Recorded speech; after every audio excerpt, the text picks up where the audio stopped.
Við notum oft mælikvarða þegar við erum að vinna með svona líkön.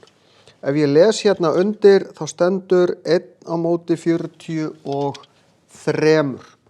Það þýðir að 1 millimetri hér eru 43 millimetrar í raunveruleikanum. Ef ég mæli sentimetra þá eru það 43 sentimetrar í raunveruleikanum.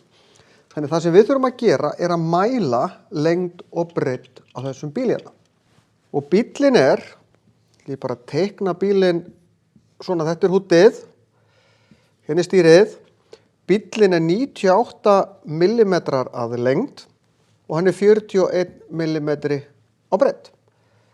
Þá þarf ég að gera 98 sinnum 43 og 41 sinnum 43. Ég tek töluna sem ég mæli, eða les upp úr dæminu ef það er gefið, sinnum mælikvarðin. Því ég ætla að athuga, þetta líkanið, bíllinn í raunveruleikanum 43, hann 43 svo sinnum stærri. Þannig allar tölur sem ég finn í líkaninu hér get ég margfaldað upp með 43, en þegar ég seti inn millimetra þá fæ ég millimetra. Og ég fæ 42.014 millimetra, hérna fæ ég 1763 millimetra. En hvað eru þetta margir metrar?